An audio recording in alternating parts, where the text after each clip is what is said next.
Nobody likes to do paperwork. It's tedious, monotonous, and sometimes takes forever to complete. Anyone in aviation will tell you paperwork means everything, especially when it's time for an audit. Everyone who's had done it hates their life for it, and especially hates those who can't do it right. From work history to flights, everything rides on paperwork. This is shit ain't done until the paperwork's done.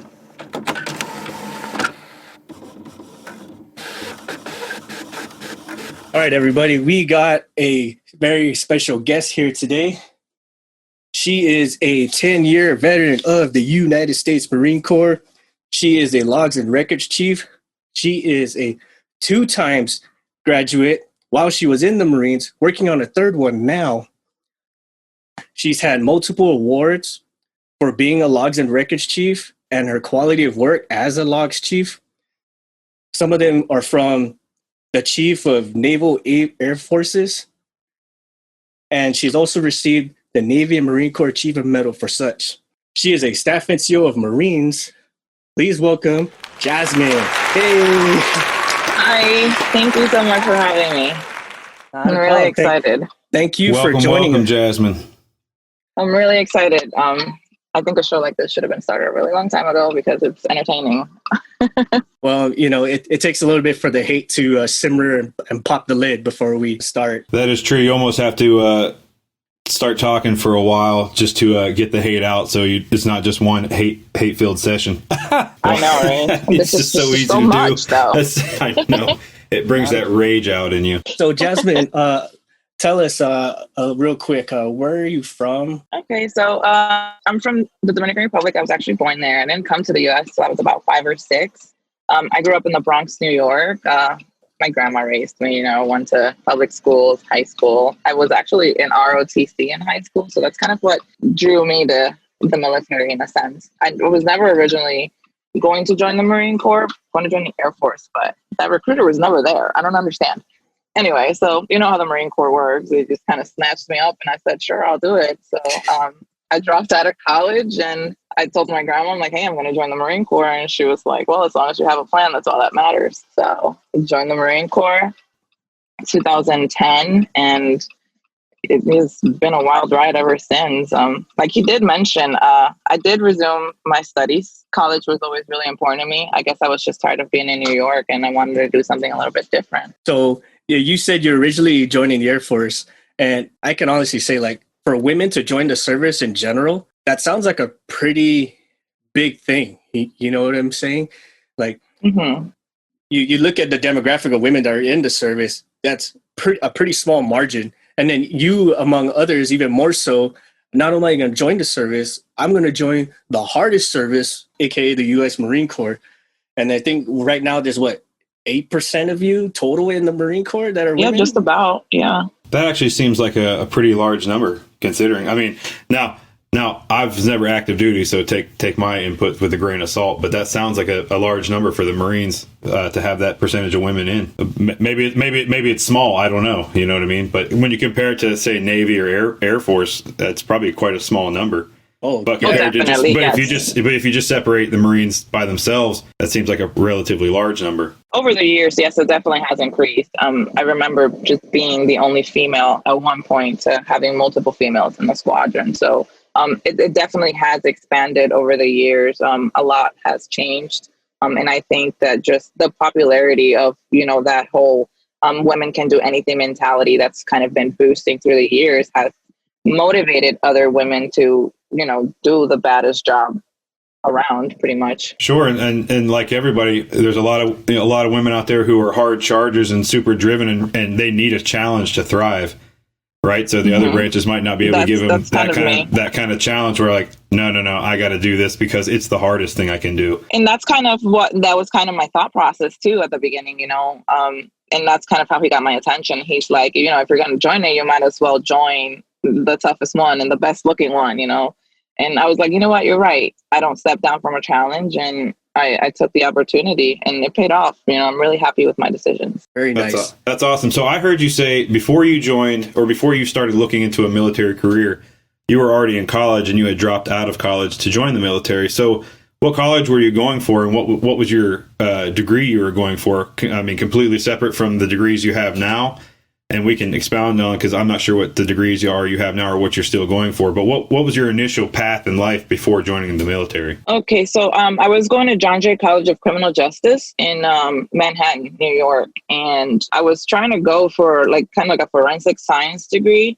I really like the forensics field and criminal justice and all of that as a whole, but I got kind of a little bored of the monotonous lifestyle. You know, I was also working full time, a retail job in Manhattan, New York, and it was getting exhausting. Yeah, it was exhausting. I really do like the city life, but it was just taking a toll on me, you know, and New York is one of those places where you kind of just work, school, repeat, you know, and I want to say almost done with my first year, and I just couldn't do it anymore. So I decided to kind of just drop out. But leading on to like the degrees that I did pursue after I was in, I kind of changed it up a little bit. I drew away from the forensics fields. I had some, I don't want to say traumatic in a sense experience, but when my brother passed away, after all that stuff, having to identify his body, if you will, and I'm sorry to bring down the mood a little bit, but that kind of like changed my perspective on forensics, you know, like I kind of don't want to do that because now it's personal, you know. It's personal, and seeing that kind of sites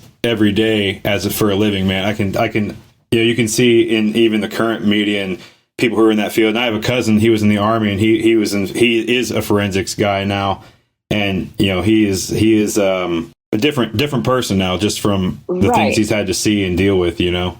Especially when they tie back to your own experiences. You know, I don't want to have to go to work and think about that every single day. So yeah, I completely understand. I decided to just change the focus. So my first degree was just an associate's in science, you know, just like the basic courses here and there. And then when I went for my bachelor's degree, I decided to get it in criminal justice as, you know, just general. Now that I'm working on my master's, I decided to focus it on juvenile delinquency, and hopefully, I don't want to say practice law, but I do want to be some kind of counsel for juvenile delinquents, you know, just to be able to help somebody. I'm not trying to do it for the job, like for the job as a whole or the money. I just want to be able to make a difference, I guess, in kids' lives, because my brother was young and he was in and out of the system, and he had, you know, like all of these drug issues. So one person being changed, I feel like does make a huge difference. Right. Yeah, that's it's interesting, because before I got into the aviation realm, that was my goal too, was to go through that. I was interested in doing youth counseling. Again, if you could nix the problem before it becomes a problem, I guess, so to speak, right? You know, and help a kid out who's kind of going down the wrong path, and steer them over in the right direction. And, you know, before they you know, there might be in juvenile hall, right? But that's better than the state pen. Exactly. And I feel like the vision as a whole right now, as I'm working on writing my thesis for degree, it's just like everyone's focusing on these kids just being part of a system, and they just get tossed back out. Like, you can't expect somebody to go through all of these issues and get tossed back out and then not expect them to come back. You have to prepare them. I feel like all these kids just need somebody in their corner, you know? Yeah, they do, because unfortunately, the state's looking at it as, boy, if we have you in here, we get more federal funding, right? So it just turns into a numbers game rather than let's not fix the problem. It's just how do we get a returning customer, so to speak? Yeah, totally. Almost like in the pharmaceutical realm, right? Hey, here's all these pills that are to fix your thing, but they also cause other problems because we don't actually want to cure you, because then we get less money. So we got to get you returning somehow. Yeah, it's unfortunate because the system's rigged against them from the start. You know, it's funny you mentioned that, Jasmine, as far as wanting to make a difference and being there in that person's corner, and what also drove you to be a Marine. I feel that that's like a common denominator to anyone who wants to A, join the service, and then B, become a Marine, is they have that inner drive to just want to make a difference. And I do. I always tell my Marines, you know, like, I've never been that type of staff NCO or leader that just has that hostile mentality all the time, where you think that, you know, like chewing somebody's ass or belittling them or just downright humiliating them makes them a better person. Like, that's not the type of person that I am. That's not the type of leader that I am. I just want to be sure that these kids are, allowed the opportunity to succeed, are giving the tools that they need to succeed. And I feel like that makes a much better work environment as a whole. Agreed. So with that, so when you have young 18-year-olds, I guess, coming in under your jurisdiction, some of them are kind of don't really know what to do, and this was their option. And do you feel like sometimes the military doesn't? There's all these programs, right, that can help, but there's not really advertised that well for them to help them out. So do you help them get on, like, hey, I'm having this problem. Well, there is this plan over here that can assist you in getting you, better financial or whatever else. But that wasn't really advertised to them by big military, so to speak, right? Is that a common thing? Oh, yes. And it hasn't changed at all in the last 10 years. They always preach about having all of these opportunities and all of these services. And it's just like, yeah, you tell them that they're there, but do you really afford them the opportunity to take advantage of them? Like, no, that's also something that falls on our lap. Like, we have to make the time. We have to make the decisions for them. Like, hey, you need to do this, because a lot of them, they just come to us with no actual life experience, like they lived with their mom up until they left. They're 18. What life experience do they have? I just got out of high school and I played sports or I did whatever, and now I got somebody yelling at me at boot camp. Exactly. And I can attest to this as far as programs, like they preach about it, but they're never really advertised or they're not really shown how to do it. Like, there's a program right now in the service for you to get a journeyman cert in any trade. Now, picture that. A journeyman in certain things can mean a big wad of cash. Are you talking about the U.S. MAP program? Yeah, exactly. So I have two of those already. And I always preach it to everybody. I completely agree with you. It's an amazing tool that not everybody knows about. Yeah. Oh my God. Yeah. If they'll get you your journeyman's license, that puts you so far ahead. And it's so easy to get. It's so easy. All you got to do is they either mail you a logbook or they give you like a printout for you to fill out hours. And it's that simple. Like, I didn't even know about that program until I was already 10 years in. So yes, I started my first one when I got to where I met you at Scarface. That's when I started my first one. And, because depending on like the job that you have, how different MOSs, they break off into multiple little branches or whatever. And depending on how many MOSs you accumulate over your career, that's how many times you can actually get one of those certificates or whatever. Yes. So what are your certificates in for are you considered a journeyman or journeywoman, however you want to say it, but do you have a couple of journeyman certificates? I do. What are I they completed the first. So the first one is just like a regular admin computer clerk, because of my job. Sure. And that took about 2,000 hours to complete. You can complete that in like 6 to 8 months, honestly. Like, all you have to do is just show up to work, because it's like the job that you do every single day. Oh, okay. So those active duty hours count towards it. That's good. Exactly. Oh, yeah. And that's the easy part. All you have to do is just get those signatures, and then every 6 months send in a signed paper, and they'll update your hours. And then once you complete those 2,000 hours, they'll mail you an actual Department of Labor certificate that says that you are qualified in that specific field. See, that right there is some inspirational stuff. If there's any listeners out there who's in the service and you're still active, get on those programs and get that stuff done, because that stuff will mean a lot. Oh, that counts towards work experience when you get out and you're trying to look for another job. Yeah. I mean, hands down, you're gonna be top of the litter. Yeah. And Jasmine here's living proof of that, because look, 2 journeymen, 2 degrees.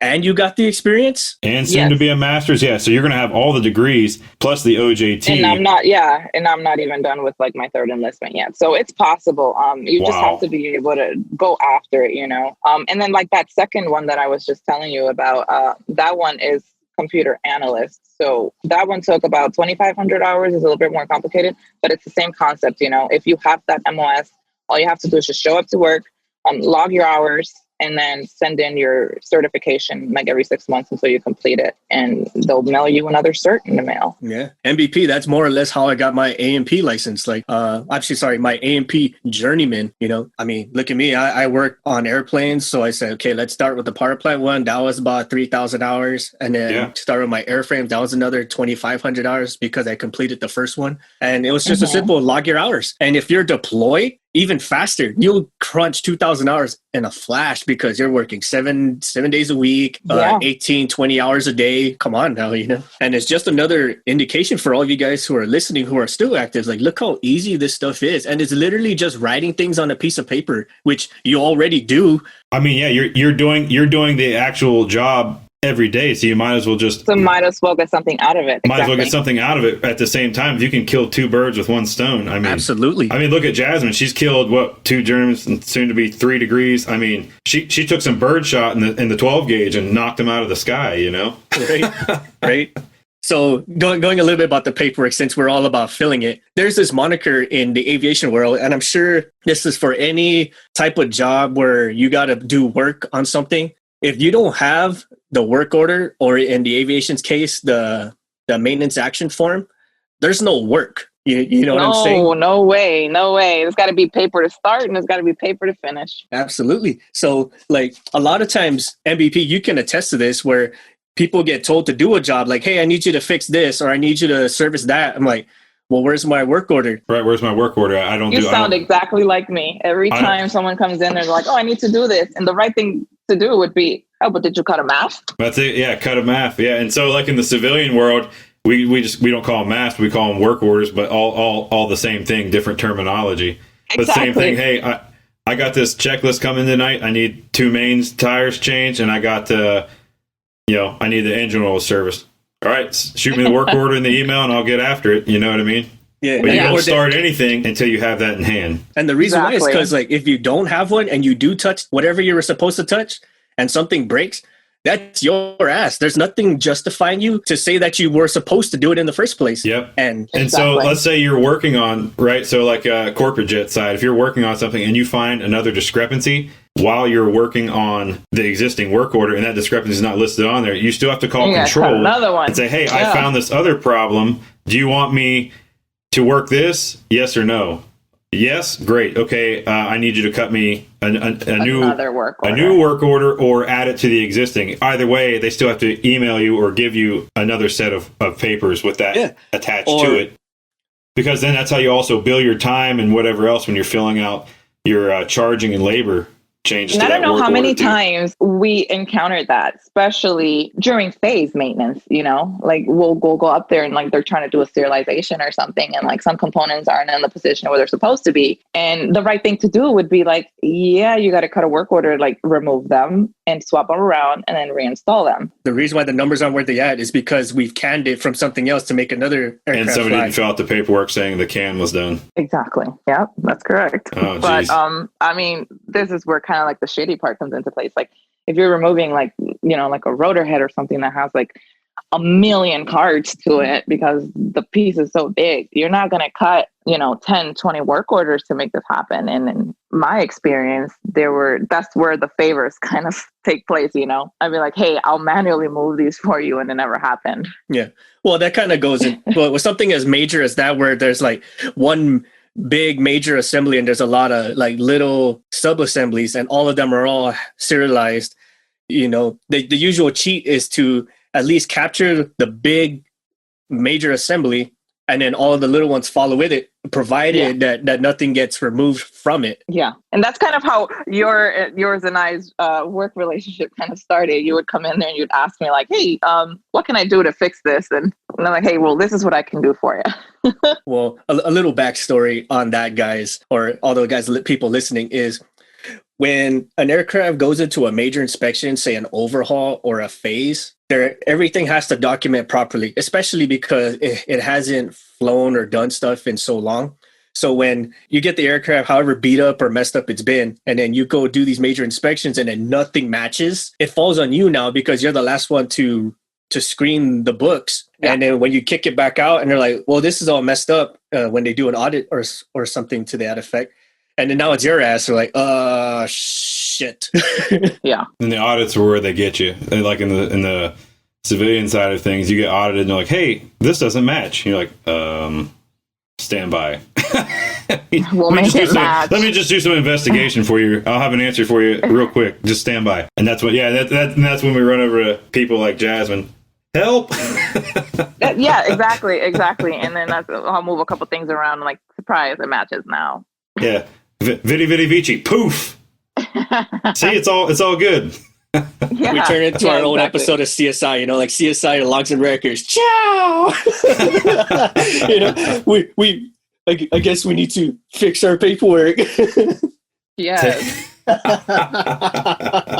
and Jasmine, I thank you for being such a champ when that kind of problem comes across your desk, because you can totally just say like, well, it's your problem, you fix it. You made the mess, you mess with it. You made your bed, sleep in it. But like I understand it. Like I because I've been a maintenance controller as well. Like I've been on both sides of the field. Like I know that you have to get the maintenance done and the proper work, but I also know that it's a lot. Like Sure. on the logs and records side, like let's say like a Huey or whatever kind of aircraft.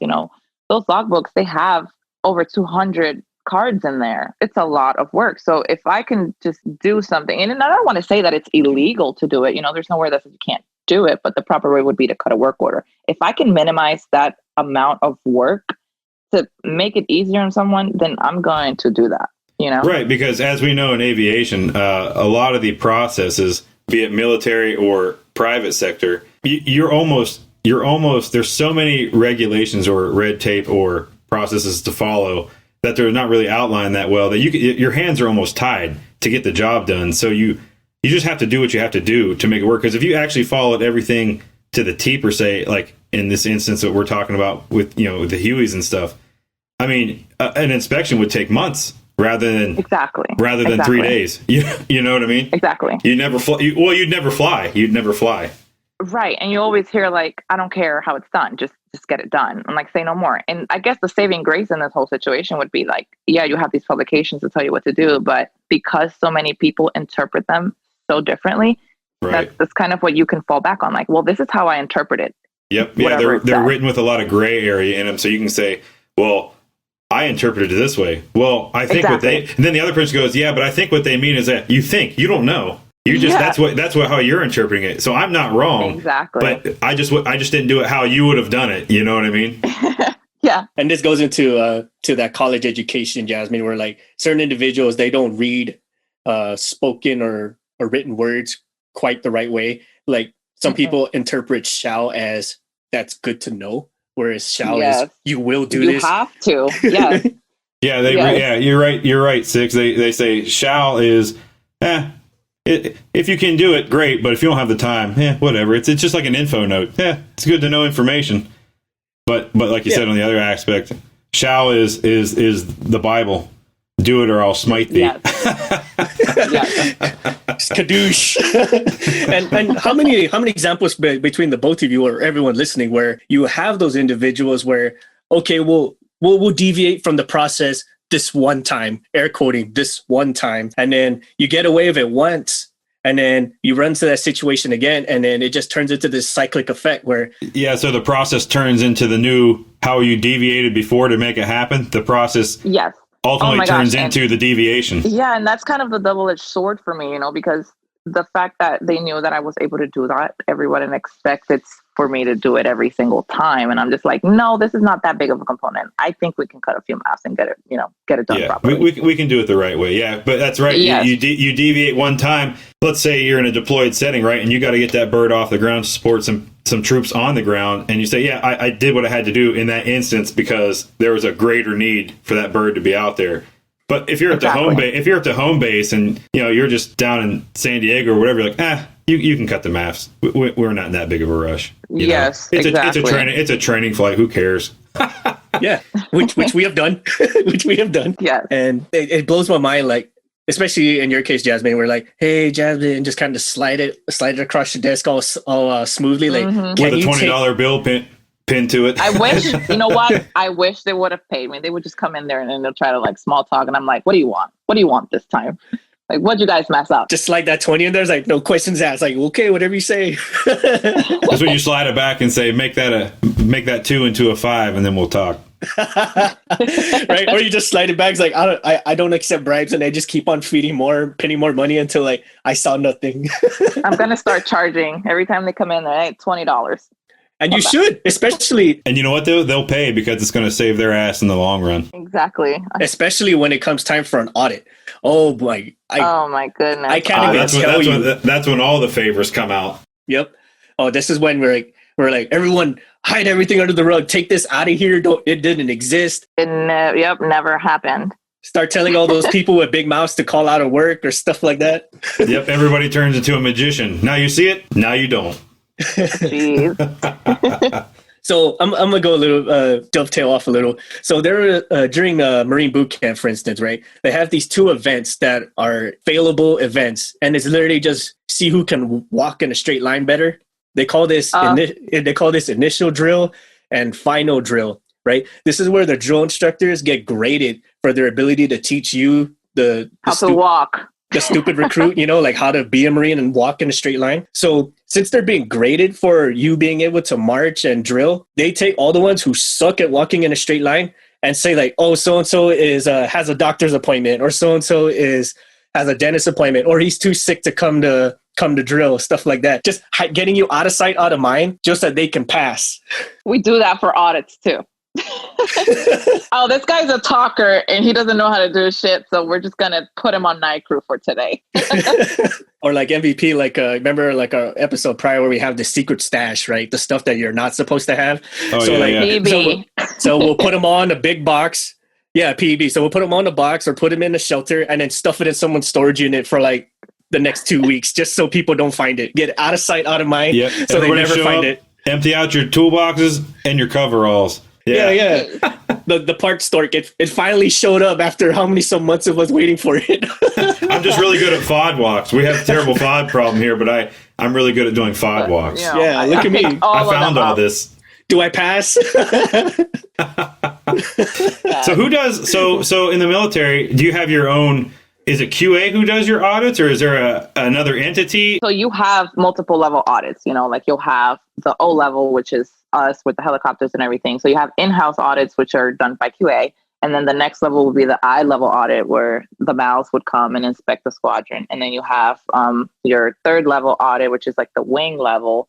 They'll come and look at your stuff. And then you actually have like the freaking CNAF people and, naval aviation. They'll come in and they're like the big wigs of everything. So yeah, you have multiple levels, and usually we don't make a big deal about it until we get to like that third or fourth level of inspection, and those are the ones that actually matter. So when they come in on the documentation side of things, what are those third and fourth level? I guess if you could just give a brief description of what each level is, since you're not too concerned with the first two levels. With 3 and 4, like, oh man, we got to start getting our ducks in a row here. Could you just explain those a little bit and kind of what the audit groups are looking for, and what you have to, as a documentation specialist, make sure is correct? The ones that we do in-house, those are kind of just like check in the box type of inspections, because you're supposed to conduct these inspections every so often, like let's say like every quarter or something. I'm going to be honest with you, I don't really look at anything. I just be like, yeah, I did it. The second level one, those are the ones they'll come like, yeah, they'll try it and be like the hard chargers, and they'll come and like tear up your program and all of these things. But in a sense, they're just trying to find things wrong so that way you can fix them. So when that third level comes around, your stuff is in place. But I guess the reality of it all is that they just want to see that you have a specific process in place, like that you're doing everything the way it's supposed to do, or to be done, excuse me. And the one thing where kind of like the topic now at hand is the paperwork. They want to make sure that everything is filled out properly. They want to make sure that things that are considered safe for flight are filed and signed off correctly. And that's kind of what everything falls on, is the paperwork. And the third and fourth level, as long as you have a process in place and your paperwork looks legit, that's really all they focus on. So to go a little bit about that, MVP, for the first and second level, it's kind of like just like your big brother poking at you, like just telling you messed up. Hey, you forgot to take out the trash because dad told you to, and stuff like that. Whereas the third and fourth level, these things can shut you down. They'll shut you down. They'll fire people. That'll cost you your career, your job, whatever the case may be. So, and all it takes is maybe 3 failures in certain areas, and your whole maintenance program's fucked. We'll fix. How many times did they shut us down while you and I were over, like at our last unit together? Like they shut us down a couple of times. Oh, really? So like no flights? I mean, do they say no flights, no they maintenance? grounded it. They Yeah. grounded it. Yeah. And so how long were you grounded for until you could, I mean, I guess until you could prove your... About let's say like about 2 weeks or so, like the first time they'll be like, like these were the trends that we saw. That's improper maintenance, or this is a safety hazard. I'm going to shut you guys down, and then we'll be back at this time to reinspect you. What were the, if you can elaborate, what were the issues that got you shut down? I'm just curious to know if it's the same things like I've seen in the civilian side. So anything from like overflown components or like, like an item was installed and we thought it had this amount of hours on it, and it wasn't. It was actually more hours than we thought. Could you prove that against the parts card when you received it out of the overhaul facility? Yes, and that's the problem. A lot of times we don't receive cards that come with things, so we kind of just have to go off of the last whatever, But if there's no history or if it wasn't documented properly, we can't track or account for those hours, So when we go down that rabbit hole, they find those additional hours, and now the component's overflown, So like on the civilian side, right? If I get a part, say I was an AOG or aircraft on ground mechanic for a few years, and I traveled, all over the Canada, US, Mexico, and the Caribbean, chasing these private jets. But if I received a part, right, home base sent a part out for this jet, and I open the box and it doesn't have a card with it, I just close the box up, tape it, and resend and send it back. And I call control and say, "Hey, that part had no parts card. I can't install it." And that's the problem. That's where we differ from that. Like, you guys have the ability to do that, but because of us, we're on like a specific timeline for things, and we want to fly these planes because we want to get these hours. Sure. We receive these parts, and they're on the plane before I even get the electronic lock set for it. Like, oh yeah, that's how quick things move, and it's a little bit uncomfortable on my end because I have to move heaven and earth just to find this documentation because they want to install it, Right. And I can attest to that too, because from the maintenance control side of things, I remember it's like we're waiting for all these parts to show up. And as soon as we get it, like, it's kind of like Christmas. Oh, we got it. Cool. Put it in. Right. And then either myself or someone with any real common sense was like, well, wait a minute. Where's the green tag? Where's the card? Where's the part history to this? And then they'll just wave it off like, oh, it's cool documentation, or logs and records can figure it out. Like, no. Wait a minute.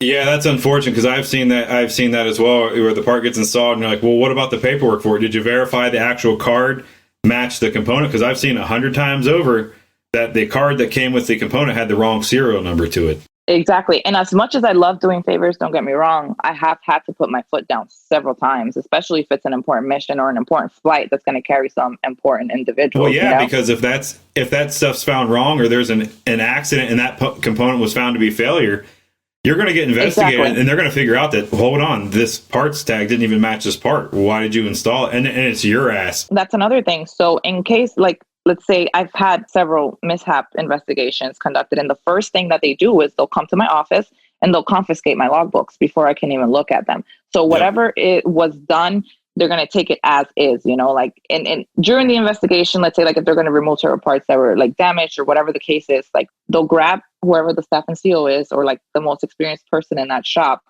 and they'll personally walk you to the books, and they'll stand over you like a hawk to make sure that you're not altering or falsifying any information. Falsifying documents, yep. Yeah. Yeah, because as anybody who's listening to this podcast who's in aviation knows, the paperwork is 20% of the aviation maintenance is the actual physical work. The other 80% is documentation, because I know, at least on the private side, like, for certain customers, we had to fill out things in triplicates, and then we had to send them in to a return to service department who validated all of our parts cards, all our work order, our write-ups in the logbook. They had to look them over and verify that those were correct.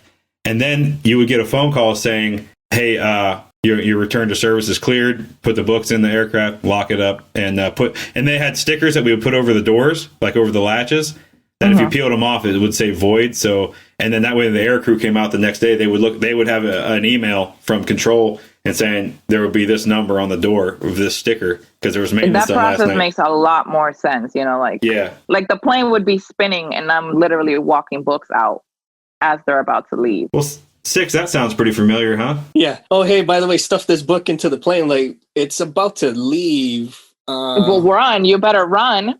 Yeah. They're ready to, like, they just pulled chocks. But then that breaks it breaks the safe for flight if I do that. Whatever, do it. I'm like, okay, now we're getting into the shady of things, you know? Right. But it's funny how leadership will, in those instances, because it makes them look good and it saves their backside. That's the times where they'll say, no, it's cool, just do it. And then let's say you try to do that next time, but without their input, and they're like, they throw the book at you. Whoa. Who directed you to do that? And you're like, come on, man. Yeah. And I feel a lot of that hypocrisy comes from both the control side and QA. Crazy enough, QA would do this, you know, and that is wild that QA would do, or at least a real QA, which is what the military has. Well, that they like all things given, especially in the civilian side, you get enough pressure, they'll just be like, whatever, just get it through, and we'll deal with it when it gets back, kind of thing. Yeah, because on the civilian side, it's all money. It's all money driven. So if it's a high, like in the corporate jet side, right? If that plane's sitting on the ground, it's not making money. So it's losing money just sitting there. So in some instances, like, hey, we have a customer flying tomorrow, and that is they call them revenue flights, and that is a massive revenue flight, and we will not be missing that flight. So, so we're gonna sprinkle some fairy dust over it, and it's gonna go, and you're gonna accept it. And that's where we're at. And you're like, okay. And I've had that said to me several times, you know, like, hey, this is happening. I make it happen. And these are situations where I've had to create cards and create lock sets and create like all this electronic stuff and just hand jam this information so that there is a piece of a document in place. Just something to cover everybody in the event something does go down. And exactly. Yeah, it's wild. It's crazy how it's unfortunate to admit how often that happens. It's not, for those out there listening, this isn't like once a year incident. This might be like once a week. It's the norm, you know? And I think the funny thing about all of this is like, we've gotten so good at it that it's just, yeah, I'll take care of it. No big deal. Yeah, it goes back to the deviation becomes the process. Yeah. Like, I don't know, our process, instead of being one straight line, it looks like an old maple tree. You know, it looks like a plate of spaghetti. We don't know. It goes in all directions. Putting sugar in the spaghetti, you know? It works. It looks like a fault isolation manual. Do you have the parts card? No. And then over here, okay, just write up something that looks like a parts card. And then, yes, okay, is the serial number match? No. And then it goes, you know what I mean? That's how it looks. It's all, and that's supposed to be your process instead of being a straight line. Those phase serializations. All we do is like everything that doesn't match is highlighted. Like, hey, that's not there. That's in the wrong place. And then by the end, it's just like a Christmas tree, you know? Which I have done. I know you have. You've done it to me several times. That's when you have to use those forensics investigative skills, and you have to use that red string, and you're drawing lines, you know, from part to part. And it doesn't even stop at paperwork. Sometimes I just go out there and I'll be like, you know what? I'll do it myself, and I'll get a cranial and I'll hop on there, like, show me the serial number. Just show it to me. which I've seen you done, which is probably like well above and beyond what most logs and records people would do. Like, I'll tell you, everybody, like most logs and records people will never leave their desk. Like, they're chained to it. It's like they're bound to it. Like it's some kind of hell sentence or something. But then ball and chain. Yeah, it's one of those, and you're like, and they're like, hey, I need this thing. We're like, okay, well, I'm a little busy right now. I'll get to it in like 30 minutes, but if you want, you can just go look at it right now, and you can get the information. And then, oh no, I can't. If I walk out, if I leave the desk, I implode, you know. And with experience, though, you come to determine like what's important and what's not. You know, if I'm like busy doing something, I'm not going to just tell them no, because I know that it's important. I know, like, hey, they're trying to get this plane out to put it on a schedule or something. Like, okay, fine, I'll go out there and I'll look at it. Right, you're a team player. You're also helping get the mission done. Exactly, and like all they need really is just the CDI standing next to me. Like, I can look at the part myself, you know, like, give me the scope. I'll go up there. And this is with stuff that's electronic, you know, like stuff that's you can easily read. Now, imagine when it's paper and it actually has to rely on someone's handwriting. That's when things get real out of control. Oh, and you guys suck at that. That penmanship is horrible. Oh my God. You know what, Jasmine? I can attest to that, because I walk around looking at books and I'm like, God, it looks like a 3-year-old wrote this. This is horrendous. I just want to smack the people. I'm like, you're an adult. How can you not write better? You know what, though? They got real good at it, and the 6 can tell you, because it's supposed to be done in pen, but they'll do it in pencil. In case it's wrong, they could just erase it and write the correct one which in is there. also illegal. Which is really illegal. Which know. you're supposed to write the written in error, sign that off, and then rewrite up. So once we're done with all the corrections, they'll erase the pencil and then they'll write it in pen and the correct one, and then we all sign it. But then you get the ones that have like those carbon copies where you have to like, jive through 5 copies, and they try to erase the pencil marks and then just end up tearing all 5 copies. Or even worse is they write trash, like real shitty, and then it doesn't transcribe to all 5 copies, and you're like, it already looks like you're trying to read how King Tut had his birthday, and then you go to the other 4 copies, like, what the fuck does that say? Hieroglyphics. Then you get a crap. So not only do you get bad penmanship, but then it says removed fuel control. Why? For what? Why? Exactly. But why did you remove the fuel control? I don't know. Like, now I just got a bird sitting out there missing a fuel. I removed it because I was bored. I don't know. Like now I'm playing the guessing game. Right. I always tell, so like in the FAA realm, a lot of your books or your write-ups, I always tell people, I said, put the most information you can. I said, kill it with information, leave it to where nobody can ask you questions because all the information is there. Remove part number serial number, install part number serial number. Even if it's the same component, remove part number serial number to let's say you had to pull the fuel controller to replace the accessory gearbox seal because it was leaking. So removed it to replace seal, and then seal replaced in accordance with whatever, and then reinstalled fuel control part number, serial number, same ones in accordance with, and then reinstalled, and then follow-on checks completed satisfactory, all work completed in accordance with. But they're so lazy. Like they copy and paste everything, and sometimes like the corrective action reads the same exact thing that the freaking the discrepancy it was. Yes, exactly. Yeah. Like, did you do anything? Like, what? Or the worst ones I get is where they just put the action, and then their corrective action is completely different from the problem. Like, removed number 1 part X, and then installed number 2 part Y. Like, wait a minute, where did Y come from? It doesn't match. Yeah, it doesn't make any sense. It's like, I don't understand. What did you do? What just happened? Or they say remove panel number whatever, and then the corrective action says remove replacement of solenoid so and so completed, all work confirmed, and you're like, hold on, I feel like that should be a couple of write-ups there. Like the write-up said you just removed the panel. I didn't know you were replacing a solenoid. Like, I feel like there should have been more. My favorite ones are the FOMs. Everyone wants to FOM everything, and I'm just like, but why? Why are you FOMing it? Like, where are you? For what? Remove such and such component to FOM. What the hell is the other FOM? Cans. FOM for cans. Yeah. Oh, I bet those are very frequent. Oh, yeah. The FOM for cans. Oh, my God. Okay. And then everything gets lost in translation. Like, where did this go? Oh, we FOMmed it to can this. And I'm just like, yeah, but you can't use the FOM for the can. Like, what are you doing? But then you FOMmed the can so much that you actually get to sign off the original FOM the can with the original part because it made its way back around. Happens a lot. So here's my number 1 pet peeve when it comes to documentation and logs and records, other than the fact that they wrote it up stupid, is that they never signed it off. That is my number 1 documentation thing I absolutely hate. Because what's worse than having to perform maintenance that you don't want to do or you have to do is that you didn't sign it off, and then we have to do it all over again because there's no proof that you did it. Yeah, exactly. Oh, and another thing I like to it's so funny because you're talking about like not signing things off. They want to just come in there and like, hey, can you delete this work order or can you delete this map? Make it look like it never happened. I'm like, why did you even cut it in the first place? Like, what was the generation? Why there had to be a reason it was generated. They're like, no, can you just make it go away? We never cut this map. No, you did cut it and you did remove that part.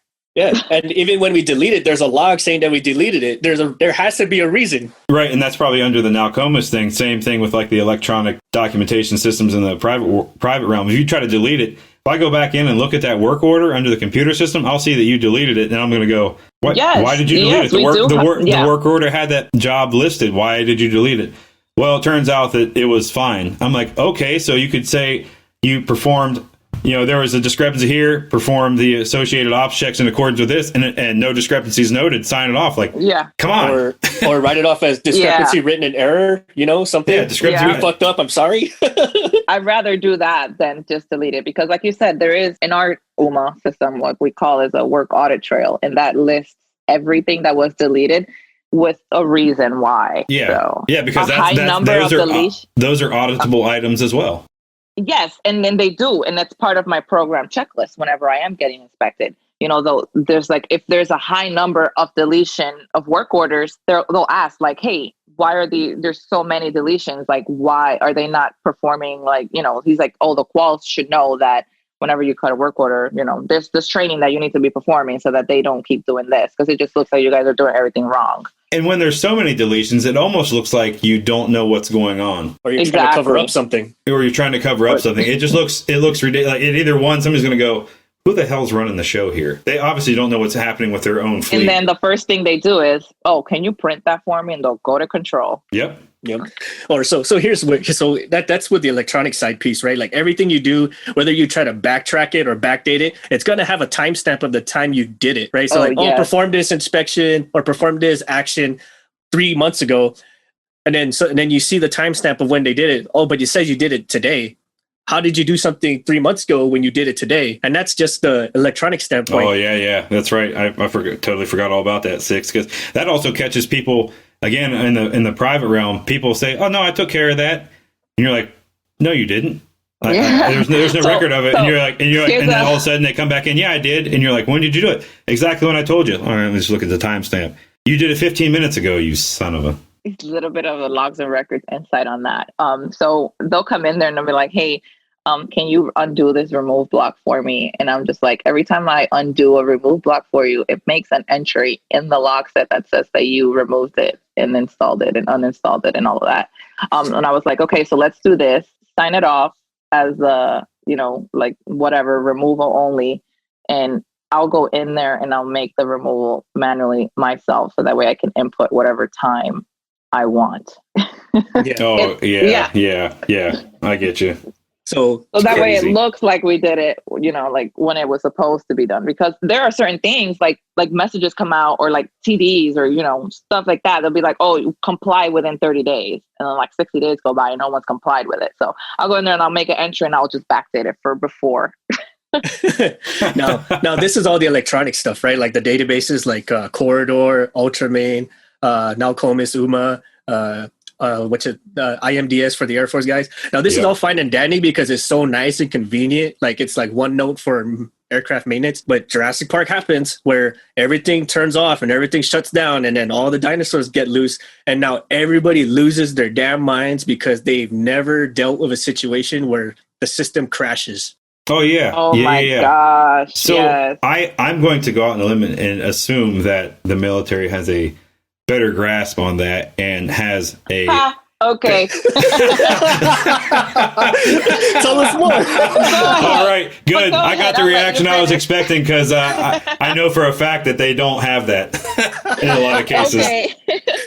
Go ahead. This is the hate. Oh my gosh. It's the funniest thing, because they want to say like, oh, we have a tracker for this, and then this is where we're going to write all of the, like the MCNs for the work orders. And I'm just like, you do realize you guys are still going to do whatever you want, right? And then they'll just half fill out the paper work order. And I'm just like, you guys are so used to having the computer do everything for you that you don't know what goes on these documents, And they're like, well, we're going to backfit it anyway. So if we just fill out what's important, that's all that matters. Like, what?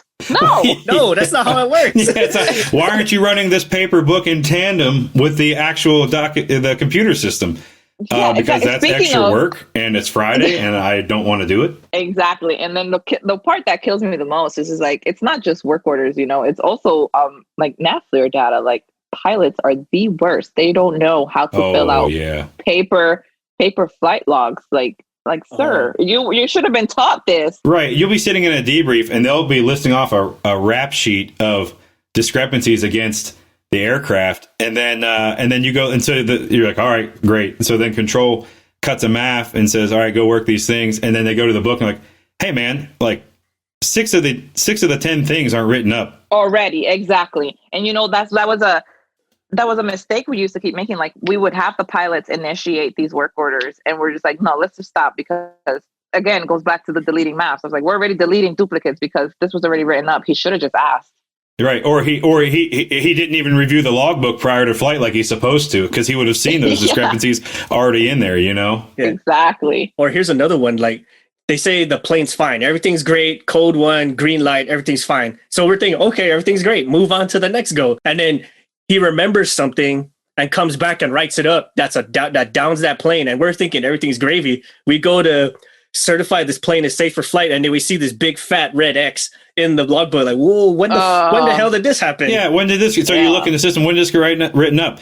4 hours after the flight, and so you get a hold of the air crew, and you're like, what the hell? You didn't? Oh well, I forgot about it. And then when I got home that night and I was laying in bed, I started thinking about it. I was like, oh, that's right. So I logged in real quick and wrote up the script. Yeah, but you didn't notify anybody. You just wrote, well, I wrote it up, and they look at you like, that's good enough. I wrote it up. At least I wrote it up. And you're like, no, you got to notify somebody. Tell somebody, so we can fix the thing. Because now I got to scrub your flight because you're a jackass. You know, it's not like one of those soap operas where you give us the plot twist mid-season. You know. Oh my gosh.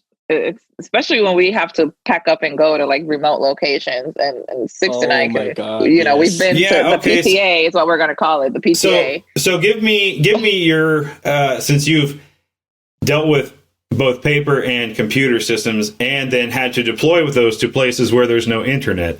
So how does that work? Because I've been looking into doing a similar thing, but on the civilian side, and it's just, well, there's too many hands in it for one thing, but how does that work, right? So when you don't have, how does the system get updated properly when you don't have an internet connection? Because there's usually a main database back stateside.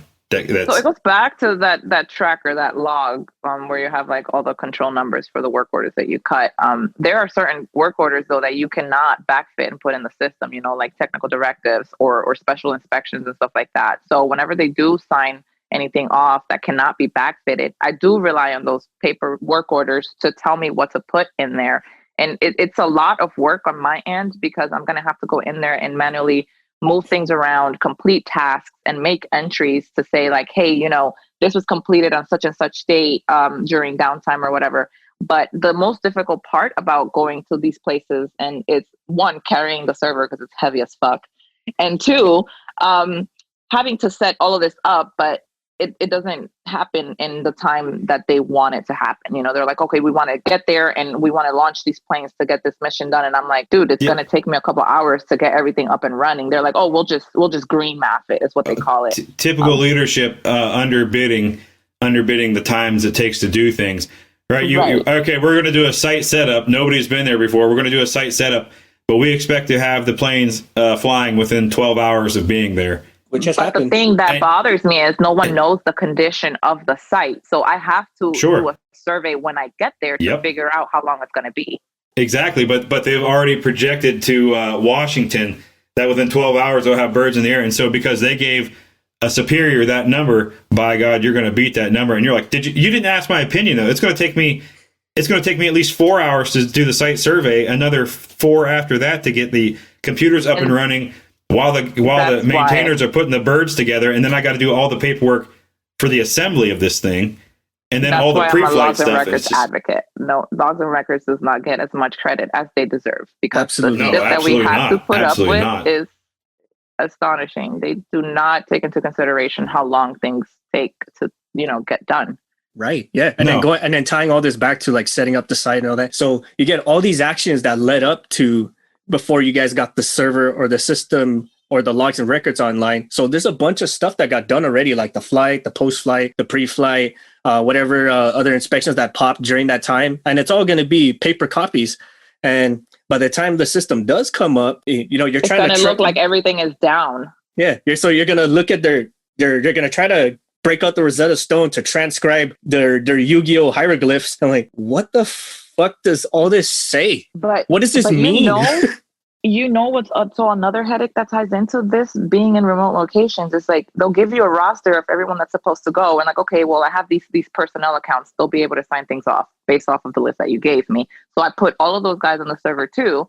And then when we get there and everything's up and running, oh, such and such needs to sign off a map, but we don't have their account. well, was he on the roster that you gave me? How am I supposed to know? Like, oh yeah, because everybody has their own specific qualifications and exactly cert levels that allows them to do or sign off certain things. I get it. And they're like, well, can't you just create him another account and then he'll just sign it off real quick so we can launch this flight? Like, no, that's not how it absolutely works. not. Get someone else to do it. I know when I was deployed and I was filling a documentation type role.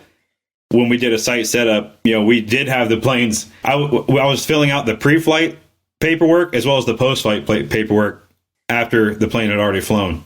Like that, get it up in the air. It's got to do this mission. But again, with getting servers and everything set up, by the time you got that set up, it already went out on its mission and came back, and you're just trying to get everything caught up for the next takeoff event. See, the right thing to do, the right thing you should have done was, this thing ain't going anywhere until all this shit is caught up. Because if this thing wrecks, every single thing we've done and everything we've logged, it gets locked away and gets sent to the investigation team. And that's all exactly that's our assets. What I said earlier. Sure, it's the same thing. But also your higher ups in the deployed, I guess in the deployed location, I can see the bigger picture enough. I know it's wrong, but I see the bigger picture of, hey, this thing's got to get in the air because there's troops on the ground 50 miles away that are getting pummeled. And they need some air support. So from that aspect, I get it. Stateside, no, this thing ain't going wheels up until all this is done. Not for training. Heck no for training. Sorry, not sorry. But in a deployed location, I'm air quoting here. I get it, but it's still wrong. From the documentation standpoint. But I understand why it happened. Yeah. Right. If it can save some troops, I'm all for it. We'll figure it out. Yeah, but if we have the time, there's no need to cut the corners. But that's exactly right, and more often than not, there is the time. There is the time. In my instance that I just spoke about, saying that I was filling out pre-flight and post-flight paperwork during the post-flight, there was definite time to do all that stuff. I think it's just because a superior told their superior in Washington that we would have it done by this time, and they came to us and said, "I'm not going to look like a fool. You'll make me look good." And it goes back to that political game, and that's exactly what happens. I do give a lot of props to, like that AMO or that leader that's in charge of the maintenance department, that, they'll give you the time. Like, they understand that, hey, I don't care how long it takes you as long as you do it right. That's all that matters to me. But then you have other guys that just want to look good and get it done. Yeah, so you got the ones who know what the job is, know what they're required to get done, and do it correctly, and have their people do it safely. So they go to leadership and say, "No, you'll get it when you get it." To look out for their own crew, and and you're like, "Are you sure, sir? Like, we can get, we'll do whatever we got." No, we're going to do it the right way. But you'll get chewed out. Yeah, but I've been chewed out before. It's like that Inglourious Bastards moment. Yeah, but I've been chewed out before, so it's fine. I mean, that can also mean the difference from skipping records. That could save or take someone's life. Oh yeah. The problem, though, everything is always maintenance admin's fault. It's always logs and records' fault. If it's good to go on time, no one says thanks, maintenance admin. But if it's waiting on something, and like he said, 80% of it is paperwork, it's always logs and records. Oh, we're waiting on this. Oh, we're waiting on that. And everybody looks at me and Salmon like, what the fuck? Man, I got you though. I got your back on that. Like, I was going to say, wouldn't Control take the major hit for that, since they're the ones doing the maintenance planning? In a nutshell, yes. But like all things bigwig, they're very good at directing or redirecting blame. Oh yeah. Yes. Master deflectors. And that drives me insane. So to tie a lot of this back, the documentation portion of anything aviation or even any major technical field, if the paperwork is kind of like taking a shit. It's not done until the paperwork's finished. Until it wipes white, it's not finished. Yeah, exactly. Because that is your trail of everything that happened, because God forbid something negative happens during the flight and that bird goes down. I mean, the paperwork's the first thing they go to. They go to the paperwork first. And they go, who signed off the pre-flight? Hey, we need to talk to you. Oh God, And that was one of the scariest things that I've ever had to do. Like I said, I was in maintenance control for a while, and having to save those planes was nerve-wracking every single time, because you have to look at every single discrepancy that's on that workload. And you have to make that decision whether that's going to be detrimental to the flight or not, So once you put that safe for flight signature in there, like, that's your name. Yeah, and you're not just looking for open red X's. I mean, you got to see if there's possibly operational checks that are outstanding in there that have to be signed off prior to flight, because those components or are used. discrepancies that were flagged incorrectly. Like sometimes they'll cut things as partial when they were downers to begin with. Right. Yeah. And in that just shows like just how important a lot of this stuff is. And not just, the most severe of it where accidents can happen, but also to the time wasted. Because if you haven't signed off anything, you're going to have to repeat it because you can't prove that you did it. Yeah, sure, everything's all buttoned up and whatnot, but who's to say you never did it in the first place? Exactly. I mean, in the civilian side, I've watched, like, talking about the negative repercussions of not filling out your paperwork correctly. I was on a ramp once working, and there was a guy on an aircraft next to the one I was working, and he got spot checked by the local FSDO, the local FAA inspector, and comes up and says, "Hey, what are you working on today?" "Oh, I'm doing this." "Cool. Can I, and the guy shows him his work order, and okay, and here's that. And the guy says, "All right, can I see your logbook?" And he's like, "Oh, so I see you've got all these things done." The FAA inspector, yeah. And he goes, "Okay, that's great. I'm just going to take a look at the logbook." Well, you're supposed to be signing off your work as you go. So you do the job, you sign it off. You go on to the next job, do it, sign it off. A lot of people, and I'm guilty of it myself, you'll go out and you'll work the entire MAF or work order, and then you'll do all the paperwork at one time. And in the FAA's eyes, it's like, well, no, you should be. So the guy had not done that. He just kept working and working and was going to do the paperwork at the end. And the FAA inspector said, "Please see your license." "Yeah, sure." And he takes it out, and the FAA inspector cuts it in half on the line and says, "Please exit the ramp." Oh, shit. Please exit the ramp. That guy will never able to get that license back again. That is so crazy. And that just shows, just how important all this stuff is, So to tie everything back and put everything in perspective, like the paperwork side of the house, no one likes to do it. And everyone who has to do it hates the people who totally do it wrong and fuck it all up. But it's just one of those things that you just have to do. And if you're going to do it, you might as well do it right. Because let's take this into another perspective. Let's say the paperwork has something to do with a murderer getting loose and you didn't write the paperwork correctly. That person's walking skate free to do it yet again. That freaking reminds me of Six. Do you remember? Can't say I do. He was at Scarface. So this couldn't be trusted with a fucking broomstick. Like, I'm telling you, like, you would tell him to do something and he'll just go and pencil whip everything and sign it and say he did it just so that he could get done. Or you're like, "Oh, make this entry on this card for this plane." And he'll go and make it on the wrong plane. And like, he was just one of those people that you had to watch with a magnifying glass because he couldn't do anything right ever. Right, I ran into a situation like that too. We did an ops check the night before on a component that was going to be used for a test flight the next day. Mm-hmm. And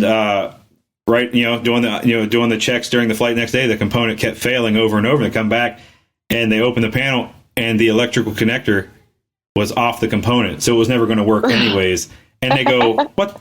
How?" Like, we did the ops check last night, and this book was safe for maintenance by the maintainers, and said it was good to go for flight. So went through the investigation, opened the panel, found it was disconnected. Went to the guy who did the ops check and said, "Hey, what happened? How did you pass the ops check? We found this thing disconnected."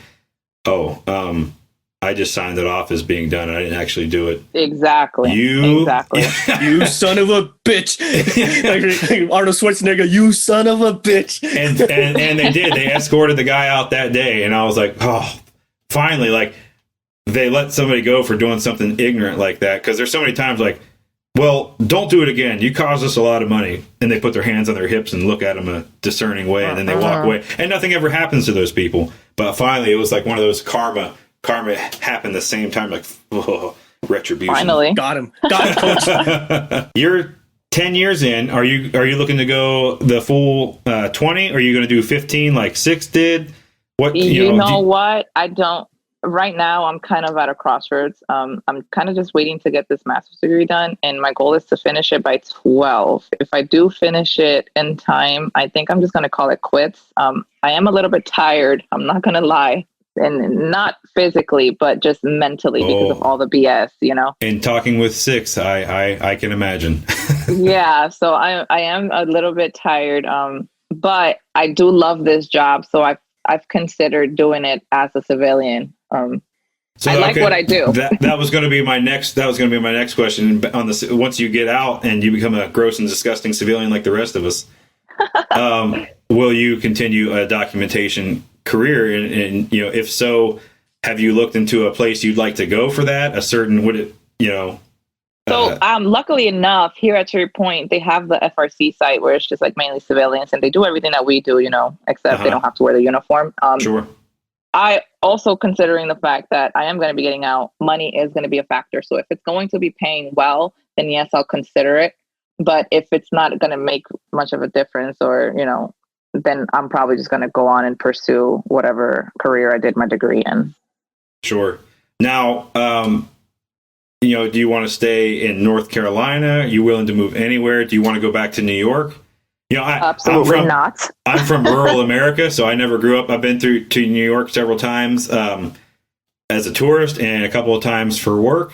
No, I do not want to go back to New York. Being in the city is rough, and I am a mom of two. That's not a place where I see myself raising children. North Carolina is beautiful. I've had the opportunity to travel inward and then check other cities, like Charlotte and Greensboro, and they're beautiful. I wouldn't mind staying here. Is it Huntersville, which is just a little bit north of Charlotte?